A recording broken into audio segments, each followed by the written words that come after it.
झारखंड में लगातार मौसम बदल रहा है। ऐसे में आने वाले समय में मौसम का क्या हाल रहेगा, ये हम जानने का प्रयास करेंगे। हमारे साथ रांची मौसम केंद्र के निदेशक अभिषेक आनंद हैं, उनसे जानेंगे। सर, लगातार झारखंड समेत पूरे देश का मौसम बदल रहा है। झारखंड की अगर बात करें तो आने वाले समय में कैसा मौसम रहने वाला है? अभी झारखंड में जो थंडरस्टॉर्म लाइटनिंग के इवेंट्स हैं, गर्जन वज्रपात के इवेंट्स हैं, वो कुछ कुछ जगह पे आपको देखने को मिलेंगे। अभी मॉइस्चर आ रहा है थोड़ा बंगाल की खाड़ी से, और बंगाल की खाड़ी अरब सागर दोनों एक्टिव है, तो झारखंड में मॉइस्चर आ रहा है, जिसके कारण से गर्जन वज्रपात की स्थिति, तेज हवा की स्थिति थोड़ी रहेगी। और अभी 5 दिन जो गर्जन वज्रपात के लिए है येलो अलर्ट है, और 40 से 50 किलोमीटर प्रति घंटे की स्पीड से हवा चल सकती है। तो मेन ये बात है कि जब काले घुंघराले जब बादल आपको दिखते हैं, गर्जन वज्रपात की स्थिति दिखती है, तो उस समय आप थोड़ा सा सचेत रहें, आप सुरक्षित स्थान पर शरण लें। उस समय पेड़ के नीचे ना रहें, आप पानी के स्रोतों के आसपास ना रहें, इलेक्ट्रिक पोल के आसपास ना रहें, इलेक्ट्रिकल और इलेक्ट्रॉनिक डिवाइसेस से उस समय दूरी बना के रखें, और ऊंचाई वाला स्थान पे जाने से उस समय बचें। तो क्योंकि ये एक्टिविटी बहुत देर नहीं होती, आधा 1 घंटा 2 घंटा, तो उस टाइम में आप थोड़ा सा सजग रहें, और मौसम साफ होने के बाद आप अपनी दैनिक जो क्रिया है वो कर सकते हैं। अच्छा, ये अमूमन देखने को मिल रहा है कि सुबह से दोपहर तक अलग मौसम रहता है, जिसे क्योंकि गर्मी का मौसम है, उसके सेकेंड हाफ में जो मौसम तुरंत बदल जाता है। देखिए, ये झारखंड एक प्लेट्यू एरिया है, पठारी क्षेत्र है, और आप जानते हैं कि थोड़ा सा ये मीन सी लेवल से ऊंचाई है। अगर रांची की बात करें तो 650 मीटर औसतन रांची की ऊंचाई है। तो जब मॉइस्चर अवेलेबल होता है तो गर्मी के साथ में, जैसे आपने बोला फर्स्ट हाफ में गर्मी रहता है, गर्मी के साथ में ये जो मॉइस्चर है ये ऊपर जाता है, और ऊपर जाके ये बादल बनता है, और ऊपर जाता है तो बादल में फिर हम लोग देखते हैं कि आइस क्रिस्टल्स बनते हैं, बर्फ़ के कण बनते हैं। ये कण आपस में टकराते हैं तो चार्ज डेवलप होता है। चार्ज डेवलप होता है तो नियरेस्ट जो भी इनको डिस्चार्ज का सोर्स मिलता है वहाँ पे ये चार्ज डिस्चार्ज होता है, जिसके कारण से हम लोग देखते हैं कि गर्जन वज्रपात की स्थिति बनती है। झारखंड क्योंकि हम लोग देखते हैं एक तो प्लेट्यू एरिया है, बादल को बहुत ज़्यादा ऊँचा नहीं जाना पड़ता, 650 मीटर ऊँचाई पहले से ही अवेलेबल है, तो मैकेनिकल लिफ्टिंग ऑटोमेटिक मिली हुई है। साथ में जब भी कोई नींद हवा का क्षेत्र ट्रफ या सर्कुलेशन आसपास में रहता है, तो हम लोग देखते हैं कि झारखंड में बहुत आसानी से कुमुलोनिम्बस क्लाउड, सीबी क्लाउड बन जाते हैं।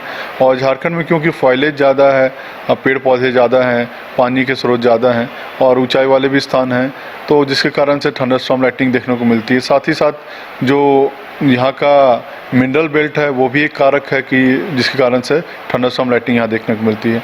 तो अभी थंडरस्टॉर्म लाइटनिंग झारखंड नहीं, अभी तो पूरे भारत और पूरे विश्व भर में भी बढ़ रही है, और इसका मुख्य कारण यही है कि क्लाइमेट चेंज के कारण जो टेम्परेचर है वो बढ़ा है। और हम लोग जानते हैं कि 71% पृथ्वी का हिस्सा पानी से बना हुआ है, और पानी स्रोतों का है, और जब टेम्परेचर बढ़ेगा तो मॉइस्चर बढ़ेगा, और मॉइस्चर बढ़ेगा तो बादल बनेंगे तो क्यूमुलोनिम्बस क्लाउड भी बनेगा, गर्जन वज्रपात वाले बादल ज़्यादा बनेंगे तो ज़्यादा लाइटनिंग के एक्टिविटीज़ आपको देखने को मिलेंगी। अभी क्या पांचों प्रमंडल की अगर बात करें तो क्या लग रहा है, बारिश की संभावना है? अभी 1 सप्ताह की अगर बात कर लें, देखिए बारिश की संभावना है, और क्योंकि ये थंडरस्टॉर्म रिलेटेड बारिश है, ऐसा नहीं है कि पूरे ज़िले में एक साथ हर जगह बारिश हो रही है। जहाँ से ये ठंडा क्लाउड गुजरेंगे बारिश की संभावना बनी हुई है, और पांचों प्रमंडल में बारिश की स्थिति रहेगी। फर्स्ट हाफ में थोड़ा सा आपको गर्मी फील हो सकता है, उमस फील हो सकता है। सेकेंड हाफ में देर शाम में आप देखिएगा कि स्थितियाँ थोड़ी बदलती हुई दिखती हैं। तो इसमें ये है कि ऐसा नहीं है कि रांची जिला का अगर वार्निंग दिया गया है तो पूरे रांची जिला में, तो हम लोग इसीलिए लोकेशन स्पेसिफिक भी वार्निंग देते हैं, जो कि आप सचेत ऐप से देख पाते हैं, या दामिनी ऐप आप यूज़ करेंगे तो वहाँ पे आप देख पाएंगे। तो थंडरस्टॉर्म लाइटनिंग वैसे जगह पे होती है जहाँ से ये ठंडा क्लाउड गुजर रहे होते हैं। जब बहुत स्ट्रॉन्ग सिस्टम होता है तो पूरे ज़िले भर में राज्य के अधिकतर जगहों पे आपको बारिश देखने को मिलती है। जब उतना स्ट्रॉन्ग नहीं होता है तो हम लोगों को कुछ कुछ स्थानों पे, ज़िले के कुछ स्थानों पे देखने को मिलती है, और कुछ स्थानों पे नहीं देखने को मिलती है। बट ओवरऑल इससे जो टेम्परेचर ट्रेंड है आप देख रहे होंगे कि 16 तारीख के बाद से उसमें काफ़ी कमी आई है, और अभी हम लोग अगर बात करें तो मई में एक भी दिन हीट वेव का नहीं रहा है, और आने वाले दिनों में भी यही उम्मीद है कि हीट वेव नहीं चलेगा। तो मानसून आने से पहले तक यही मौसम रहने वाला है? अभी यही स्थिति चलेगी, क्योंकि थोड़ा सा आने वाले दिनों में बंगाल की खाड़ी और एक्टिव होगी, और एक्टिव होगी तो मॉइस्चर आएगा हमारे साइड में, तो बारिश का संभावना जताया जा रहा है और साथ में थंडरस्टॉर्म लाइटिंग भी रहेगा और टेम्परेचर भी उतना बढ़ेगा नहीं। फर्स्ट हाफ में जो गर्मी रहेगी उमस रहेगा, तो ओवरऑल यही स्थिति मानसून के आगमन तक भी रहने की संभावना है। अभी तक कोई आंकड़ा है कि कितने लोगों की वज्रपात से मौत हो गई है, कोई सूचना इस तरह? ये आंकड़ा जो डिजास्टर मैनेजमेंट झारखंड है उनके पास में ऑथेंटिक आंकड़ा रहता है, आप उनसे पा सकते हैं। बाकी जो मीडिया से है वो डेटा सबके पास पेपर में अवेलेबल होता है, वही डेटा हमारे पास रहता है। और क्योंकि सीज़न ख़त्म होने के बाद में डिजास्टर मैनेजमेंट से आंकड़ा मिल पाता है, तो अगर आपको अभी वो आंकड़ा चाहिए वो डिजास्टर मैनेजमेंट से आप संपर्क कर सकते हैं।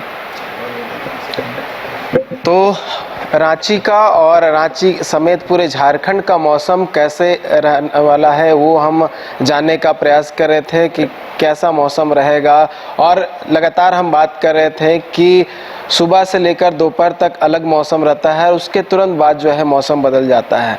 तो सर ने बताया कि किस तरह से ये जो पूरा क्लाइमेट में बदलाव आ रहा है और किस तरह से मौसम जो है आने वाले समय में रहने वाला है और किस तरह से जो वज्रपात होता है उसमें अपने आप को बचाना है, साथ ही पेड़ के नीचे नहीं रहना है, कोई सुरक्षित स्थान को ढूंढ लेना है, उस स्थान पर अपने आप को रखना है। और बात करें तो तमाम चीज़ों को लेकर हम लोगों ने बात की कि किस तरह से मौसम रहेगा और आने वाले समय में मानसून से पहले जो है क्या मौसम रहेगा। न्यूज़ बाइस्कोप के लिए कैमरा पर्सन नूतन के साथ नीरज कुमार, रांची।